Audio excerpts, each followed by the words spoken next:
শুঁয়োপোকার ভয়াবহ উপদ্রবে চরম দুর্ভোগে পড়েছেন পূর্ব বর্ধমানের পূর্বস্থলী এক ব্লকে শ্রীরামপুর গ্রাম পঞ্চায়েতের বড়কোপলা এলাকার বাসিন্দারা।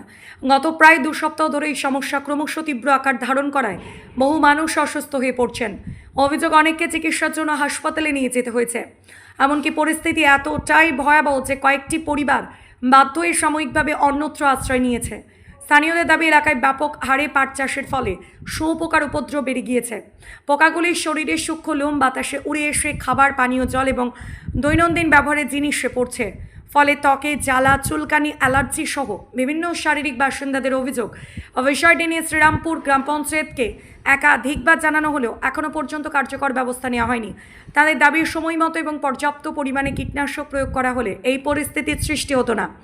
এলাকাবাসীরা দ্রুত প্রশাসনের হস্তক্ষেপ দাবি করেছেন। তাদের আবেদন, অবিলম্বে প্রয়োজনীয় ওষুধ ছড়িয়ে শুঁয়োপোকার উপদ্রব নিয়ন্ত্রণে আনা হোক এবং ক্ষতিগ্রস্ত পরিবারগুলির পাশে দাঁড়াক প্রশাসন।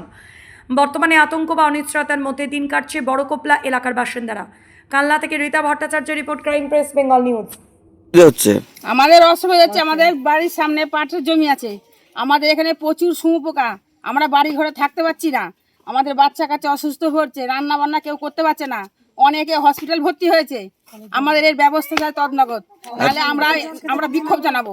আচ্ছা, আমরা দেখলাম যে কিছু কিছু বাড়ির লোকজন তালা মারা, তারা কোথায় তারা গেছে? চলে গেছে এখান থেকে ভয়ে, বাচ্চা কাচ্চা অসুস্থ হয়ে পড়ছে, কি করে বাচ্চা রান্না বান্না করতে পারছে না, খেতে পারছে না, বমি হচ্ছে, জ্বর হচ্ছে। আচ্ছা, আপনারা এখন কি চাইছেন? আমরা চাইছি এর কোনো একটা তদনগর একটা ফয়সালা চাই আমরা, নালে আমরা বিক্ষোভ জানাবো, রাস্তা অবরোধ করবো আমরা। আচ্ছা, আপনাদের কোন পঞ্চায়েত? আমাদের শ্রীরামপুর গ্রামের পঞ্চায়েতে আপনারা জানিয়েছিলেন? হ্যাঁ, জানানো হয়েছে। সেখান থেকে আপনাদের কি বলা হয়েছে? বললো আজকে সকালবেলা কাজ একজন হ্যাঁ, দিয়ে তারা কি বলল? এখন নাই। আচ্ছা আচ্ছা, আপনার নাম? আমার নাম চম্পা সিং। কি অসুবিধা হচ্ছে? আমাদের অসুবিধা হচ্ছে, আমাদের বাড়ির আশেপাশে এই সামনেই পাট চাষ হয়েছে, তো পাট চাষে এখানে তারা তেল দেয়নি বা ওষুধ দেয়নি, যাই হোক প্রতি বছরই চাষ হয়, এরকম প্রতি বছরই আমরা ভুক্তভোগী হয়ে থাকি। শুঁয়োপোকার জ্বালায় আমরা কেউ থাকতে পারছি না। এই বছর অত্যন্ত বাড়াবাড়ি হয়ে গেছে, যার জন্য বাচ্চারা সবাই খেতে পারছে না, ভাতের মধ্যে পড়ছে, তাদের খাওয়া দাওয়া বন্ধ হয়ে যাচ্ছে, তারা অসুস্থ হয়ে যাচ্ছে, কলের জলে ঢুকে যাচ্ছে, জল খেতে পারছে না, তরকারি রান্না করছে তার মধ্যে পড়ে যাচ্ছে। তাহলে মানে কিছু কিছু বাচ্চা হাসপাতালে যেতে হচ্ছে, তারা এত অসুস্থ হয়ে গেছে। বড়রা সবাই বাড়ি থেকে চলে যাচ্ছে, ঘরে তালা মেরে বাড়ি ছেড়ে চলে যাচ্ছে, এমন পরিস্থিতি হয়ে গেছে। আচ্ছা, আপনারা এখন কি চাইছেন?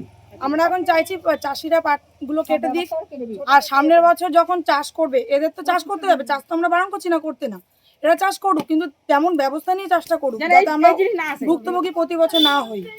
ওষুধ দিক। আচ্ছা, আপনাদের পঞ্চায়েত আপনারা জানিয়েছিলেন? হ্যাঁ, আমরা আমাদের এখানে বিধায়ককে জানিয়েছি, কালকে গেছিলাম আমরা, তাকে জানানোর পরে সে বললো একটা দরখাস্ত লিখুন, লিখে জমা দিয়েছি। তারা থানায় নাকি সেটা জমা দিয়েছে, কিন্তু আমরা সকাল থেকে তার সুরাহা দেখছি না। আচ্ছা, কতদিন ধরে আপনার এই অসুবিধার আমরা মধ্যে 10-15 দিন হয়ে গেছে আমরা এরকম ভুক্তভোগী। যারা চাষিরা তাদেরকে জানানো হয়েছে, তারা উল্টোপাল্টা কথা বলছে, আমাদের সঙ্গে খারাপ ব্যবহার করছে। আচ্ছা, আপনার নাম? আমার নাম বর্ণালী। এটা কোন জায়গা? এটা বড়কোপলা, পূর্বপাড়া।